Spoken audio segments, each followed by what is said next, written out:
आज हमारे बीच हैं Rajasthan state mines and minerals limited के कार्यकारी निदेशक बाल मुकुंद असावा। असावा जी, आपका स्वागत करते हैं।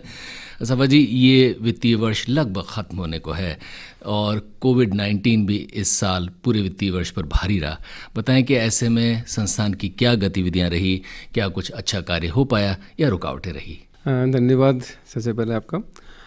देखिए, कोविड-19 की सिचुएशन होते हुए भी निश्चित रूप से हमारे साथ बहुत चुनौतियों का वर्ष रहा है, लेकिन हमें इस बात की खुशी है कि जनवरी माह तक हमारी जो प्रोग्रेस, कंपनी की जो प्रोग्रेस है, वो पिछले साल के मुकाबले रादर 10% हमने ग्रो किया है।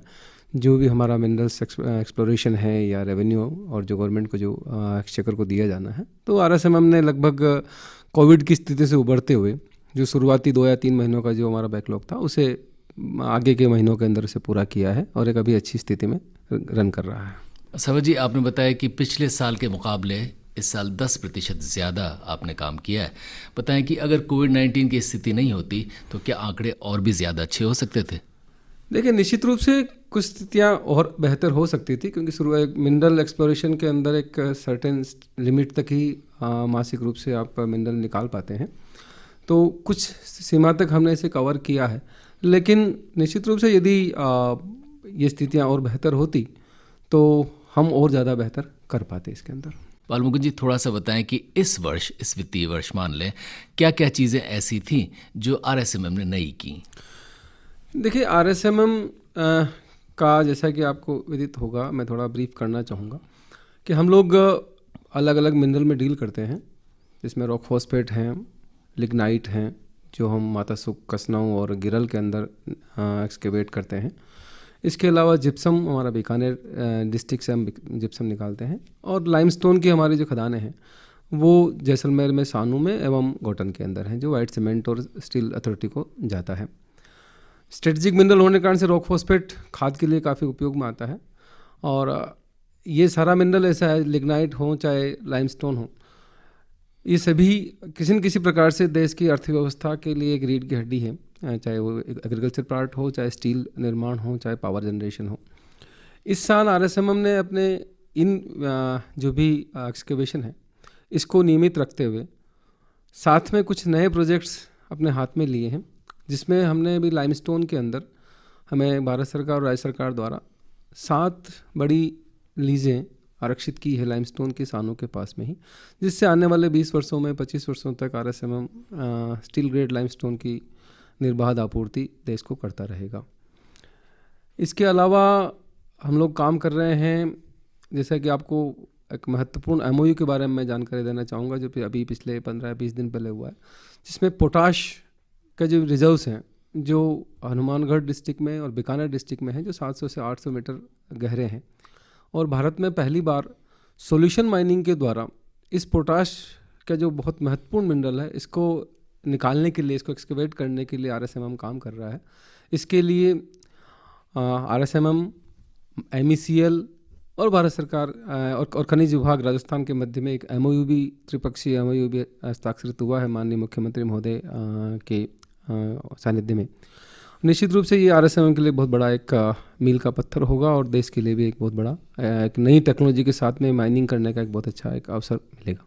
बाल मुकुंद जी, थोड़ी सी पोटाश की बात करें, उससे पहले लाइमस्टोन की बात करते हैं। आपने थोड़ा ग्रेड वगैरह बताया। एक आम आदमी को ये अंदाज़ा नहीं होता कि लाइमस्टोन होता क्या है, उसके ग्रेड्स क्या होते हैं, ये कहाँ काम आता है, और क्या ये हमारे यहाँ से निर्यात भी होता है?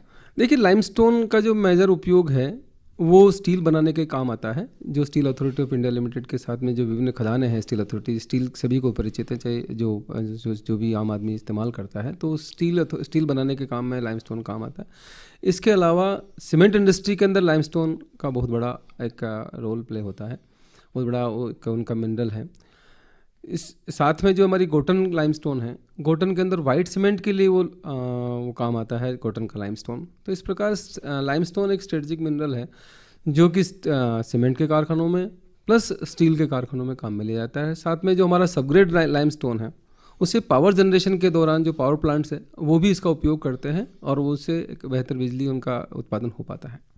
क्या ये माने कि हमारे पास जहाँ जहाँ ये अभी उपलब्ध है, वो पर्याप्त हैं और आने वाले 10-20 सालों तक उसकी सप्लाई हम आसानी से कर सकते हैं? निश्चित रूप से आरएसएमएम को जो लीज़ कि आरएसएम की लीज़ें लगभग 15 से 20 साल पहले से हमें मिली हुई है। 95-90 से आरएसएमएम इसमें काम कर रहा है और भारत सरकार, राज्य सरकार के मंशा के अनुरूप जो हमें जो अनुमतियाँ मिली हुई है उस अनुमतियों के दायरे में रहते हुए हम अपना सप्लाई करते हैं। हमें जितना हमें एनवायरनमेंट क्लियरेंस हमें मिलता है उसी एनवायरनमेंट क्लियरेंस के अंदर रहते हुए प्रॉपर माइनिंग करके और हम उसका उपयोग करते हैं। इसकी पृथक पृथक ग्रेड्स होती हैं। जो अच्छी ग्रेड्स हैं वो बड़ी ग्रेड जिसे बोलते हैं 30+ वाली, उससे हम स्टील ग्रेड में काम लेते हैं और जो सब ग्रेड मटेरियल है वो सब ग्रेड मटेरियल विभिन्न सीमेंट कारखानों के अंदर काम में ले आता है और पावर प्लांट के अंदर काम जाता है। इस वक्त आप रेडियो लेक सिटी के साथ हैं और हमारे साथ हैं आरएसएमएम लिमिटेड के कार्यकारी निदेशक बाल मुकुंद असावा जी। पोटाश का आपने जिक्र किया और एक नया चैलेंज भी बताएं कि ये क्या नई उपलब्धि है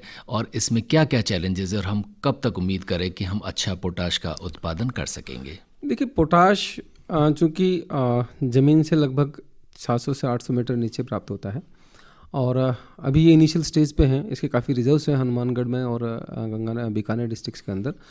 इसका प्रॉपर एक्सप्लोरेशन करके सॉल्यूशन टेक्नोलॉजी एक होती है जिसके अंदर 700 मीटर से मिनरल को निकाला जाता है, जो हिंदुस्तान में भी उपयोग में नहीं आई है। पहली बार आरएसएमएम को ये एक पायलट प्रोजेक्ट के रूप में आरएसएमएम ने एमओयू किया है। MECL जो मिनरल एक्सप्लोरेशन कॉर्पोरेशन है वो इसमें हमारा पार्टनर है और उनके जो तकनीकी ज्ञान है उससे वो एक्सप्लोरेशन के लिए हम उनसे तय करके और इसमें बहुत जल्दी ही चूँकि एमओयू हो चुका है तो इसमें आगे का कार्य भी राज्य सरकार से अनुमति भी प्राप्त हो रही है। उसके पश्चात इसको टाइम बाउंड मैनर में से बहुत शीघ्र ही प्रारंभ किया जाएगा। और कौन से ऐसे मिनरल्स हैं जिनकी खोज की जा सकती है, जिनका आपको अंदाज़ा है कि यहाँ पर उपलब्ध हैं और कभी न कभी भविष्य में उन्हें निकाला जा सकता है जो हमारे राज्य में हैं? देखिए, आरएसएमएम का भी मुख्य उद्देश्य ये है कि चूँकि मिनरल एक्सप्लोरेशन का जो वर्क है वो डायरेक्टर माइंस एंड जियोलॉजी के माध्यम से किया जाता है। आरएसएमएम जो उपलब्ध मिनरल है उस उपलब्ध मिनरल का मैक्सिमम यूटिलाइजेशन वैल्यू एडिशन के रूप में करना चाह रहा है। साथ में जो भी मिनरल है उसकी जो भी ग्रेड है उसको उसका मिनरल कंजर्वेशन जिसे हम कह सकते हैं कि उसे हर मिनरल का उपयोग करके और हम उसका मैक्सिमम यूटिलाइजेशन उसका जो एक इंडियन के भारत की जो इकोनॉमी है उसके अंदर उसका उपयोग किया जा सके, उसे वेस्ट नहीं किया जाना है।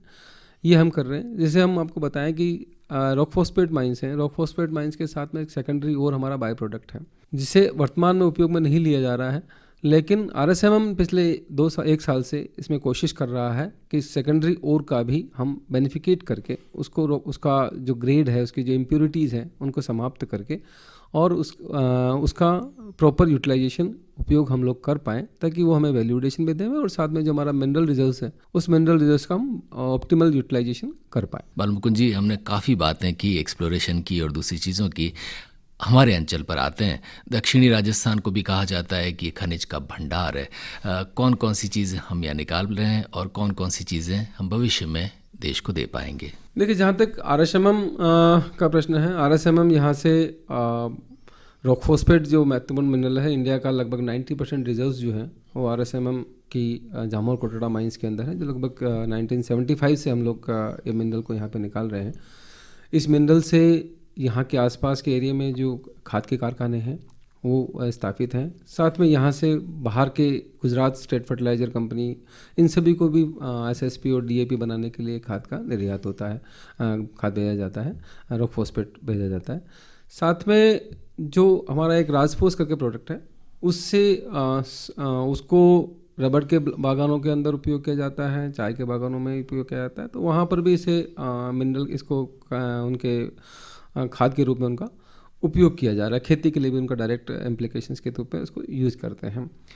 इसके अलावा चूँकि आरएसएमएम अन्य मिनरल में डील नहीं करता है, परंतु दक्षिण राजस्थान जो मुझे जहाँ तक मेरा ज्ञान है उसके हिसाब से राजस्थान, साउथ राजस्थान के अंदर मिनरल्स का भंडार है, जिसके अंदर आयरन ओर भी मिल रहा है, लाइमस्टोन भी है, मार्बल तो विभिन्न तरह का यहाँ पे मिलता ही है, मार्बल ग्रेनाइट तो यहाँ पर अवेलेबल होता ही है। यहाँ पर क्वार्ट्ज, फेल्सपार, काफ़ी सारे मिनरल हैं जिनका प्रॉपर यूटिलाइजेशन भी हो रहा है, लीजेस भी आवंटित है और निश्चित रूप से देश की और राज्य की अर्थव्यवस्था में इसका बहुत बड़ा एक योगदान है। माइंस, जहाँ भी ये शब्द आता है उसके साथ एक चीज़ और जुड़ी हुई आती, एक तो सुरक्षा तो खैर हो ही गया, लेकिन इनके साथ साथ ये कि उससे जो भी पर्यावरण को नुकसान हो रहा है उसकी क्षतिपूर्ति भी हो, और कहीं ना कहीं वो जो क्षतिपूर्ति है वो बिल्कुल नियमानुसार हो।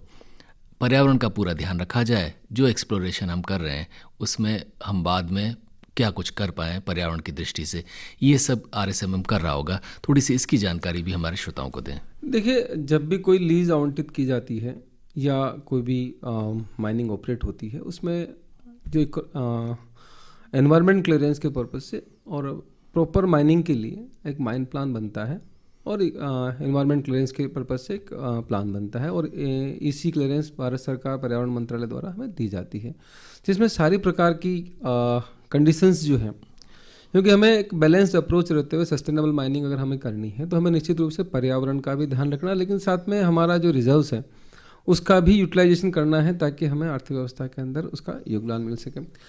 RSMM अपने जो भी एनवायरनमेंट क्लियरेंस के नॉर्म्स हैं, क्योंकि हमें एक सर्टेन गाइडलाइन दी जाती है, नॉर्म्स दिए जाते हैं, उनका वेरिफिकेशन भी होता है कि आपको यदि रिक्लेम करना है, यदि आपने कहीं माइनिंग की है तो उस गड्ढे को वापस रिक्लेम भी करना होगा, आपको वहाँ पे प्लांटेशन भी करना होगा।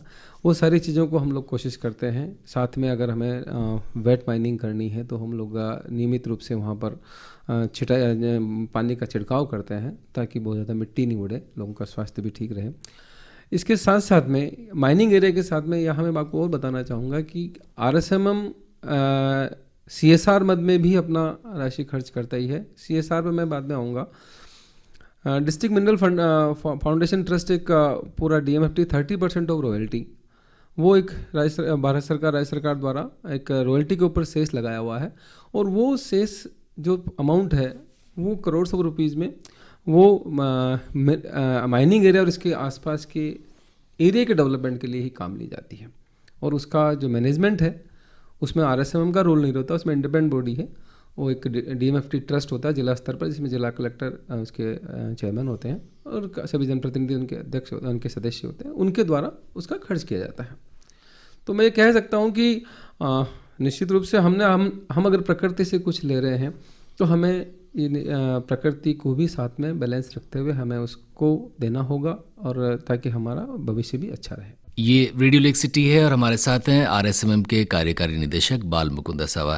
बाल मुकुंद जी, थोड़ा सा अब चलते हैं 2021-22 के वर्ष पर।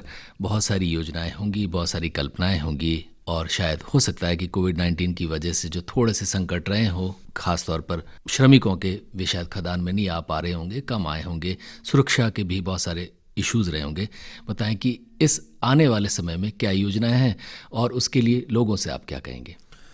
देखिए, RSMM का जो बोर्ड है, निदेशक मंडल है, उसके माननीय मुख्य सचिव महोदय राजस्थान उसके अध्यक्ष हैं, और प्रमुख सचिव स्तर के अधिकारी उनके बोर्ड मेंबर्स होते हैं। RSMM वर्ष 21-22 के अंदर भी अपने बोर्ड के निर्देशानुसार व्यापार को आगे बढ़ाते हुए सस्टेनेबल माइनिंग करने की प्लान कर रहा है।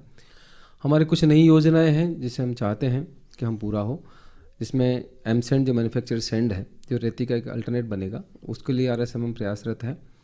RSMM जो सेकेंडरी ओर का बेनिफिकेशन है उसको के लिए प्लांट लगाने के लिए प्रयासरत है। लाइमस्टोन का जो हमारा सबग्रेड मटेरियल है, उस सबग्रेड मटेरियल को भी हम लोग यूटिलाइज करके और उसको बेहतर उससे हमें रेवेन्यू अर्जित करें, वो हम लोग प्रयासरत हैं। साथ में हमारा इस बार जो प्रयास है वो कॉस्ट कटिंग और ट्रांसपेरेंसी को और बढ़ाना, और हम लोगों ने अभी जो पिछले 1 वर्ष से कोशिश की है कि हमने पूरी कंपनी को ERP हमने इम्प्लीमेंट किया है। उसके माध्यम से अब कंपनी पूरी ऑनलाइन है। हमारे किसी भी बायर को हमारे कार्यालय में आने की आवश्यकता नहीं है। उसका वो अपना ऑर्डर डायरेक्ट प्लेस करता है, उसका ऑर्डर के अगेंस्ट में उसको जो भी इनवॉइस बनना है वो सीधा रियल टाइम पर उसको पता लगता है, उसका पेमेंट वो RTGS के माध्यम से सीधा करता है, उसके अकाउंट्स ऑनलाइन सेटल होते हैं। हमारा क्वालिटी कंट्रोल को हमने ऑनलाइन कर दिया है, जिसके अंदर हम लोग सैम्पलिंग को बढ़ा रहे हैं, प्लस कोई भी आदमी हमारे सैंपल्स को देख सकता है।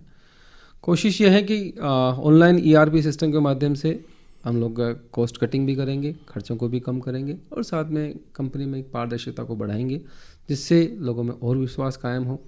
और RSMM एक जो राज्य सरकार का एक लाभकारी और अच्छा उपक्रम है, वो राज्य सरकार की और जनता की अपेक्षाओं पर खरा उतरे। बाल मुकुंद जी, जाते जाते लेक सिटी के लोगों से क्या कहेंगे? मेरा सभी लोगों से एक ही अपील है कि हम दोनों चीज़ों में डेवलपमेंट के लिए हम नए नए आइडियाज़ सोचें। आरएसएमएम उनके यहाँ पर एक अपने उदयपुर के अंदर है। यदि उन्हें लगता है, यदि किसी भी युवा व्यक्ति को भी लगता है कि आरएसएमएम के जो मिनरल्स हैं उसका और बेहतर वैल्यूएडिशन किया जा सकता है, उसका कहाँ उपयोग किया जा सकता है, निश्चित रूप से वो अपने सजेशंस हमें दे सकते हैं ताकि उसको किसी प्रोजेक्ट के माध्यम से हम आगे बढ़ा सकते हैं। और साथ में मेरा सभी लोगों से भी एक अनुरोध है कि हम लोग सस्टेनेबल माइनिंग करते हैं, हम प्रकृति का पूरा ध्यान रखते हैं और हम सभी को भी प्रकृति का पूरा ध्यान रखना होगा, तभी जाकर के हम आगे लंबे समय तक रह पाएंगे और लंबे समय तक इस विकास को मेंटेन रखेंगे। बाल मुकुंद असावा जी, आपका हृदय से आभार।